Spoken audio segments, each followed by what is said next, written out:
हम एक बार जीते हैं, एक बार मरते हैं और शादी शादी તો હમ બાર બાર કરતે હૈ। આવું એટલા માટે કહી રહી છું કે કારણ કે એક એવો કિસ્સો સામે આવ્યો છે જ્યાં છેલ્લા 43 વર્ષમાં એક કપલે 12 વખત લગ્ન કર્યા અને 12 વખત ડિવોર્સ લઈ લીધા, એ પણ એકબીજા સાથે।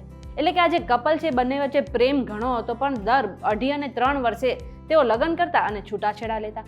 આવું કેમ કરતા, ચાલો એ કહાની જાણીએ।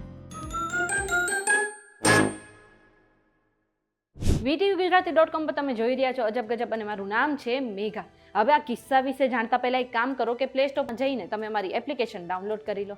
હવે એક સમય હતો જ્યારે મૃત્યુ જ પતિ પત્નીને કે પ્રેમી પ્રેમિકાને અલગ કરી શકતું હતું, પણ અત્યારે એવો સમય આવી ગયો છે જ્યાં ફટાફટ રિલેશન બને પણ છે અને એટલી જ ઝડપે રિલેશન તૂટી પણ જાય છે અને ધીરે ધીરે ડિવોર્સ રેટ પણ વધી રહ્યા છે। આ બધા પાછળ કારણ શું છે તેના વિશે આપણે ચર્ચા નથી કરવી, પણ અત્યારે કેવો કિસ્સો સામે આવ્યો છે જ્યાં છેલ્લા 43 વર્ષમાં એક કપલે 12 વખત લગ્ન પણ કર્યા અને 12 વખત ડિવોર્સ પણ લીધા।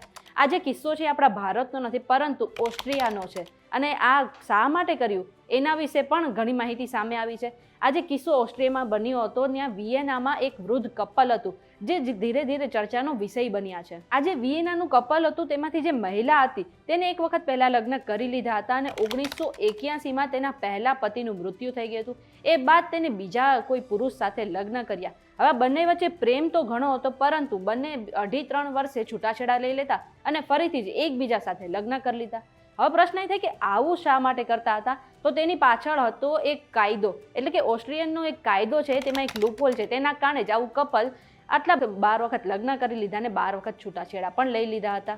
હવે આ ઓસ્ટ્રિયન કાયદો છે તેના મુજબ જો કોઈ મહિલા તેના દેશમાં વિધવા બને છે તો સરકાર જે છે તેને 27,000 યુરોનું પેન્શન એટલે કે ભથ્થું આપે છે। હવે આ જ મેળવવા માટે આ જે પતિ પત્ની છે એને થોડોક ગેમ ખેલી અને થોડોક મગજ લગાવ્યો અને દર 2.5-3 વર્ષે તેઓએ છૂટાછેડા લઈ લીધા અને ફરીથી 2.5-3 વર્ષ બાદ લગ્ન કરી લીધા। એટલે જ્યાં સુધી મહિલા વિધવા અને એકલી રહે છે ત્યાં સુધી તેને પેન્શન મળતું રહે।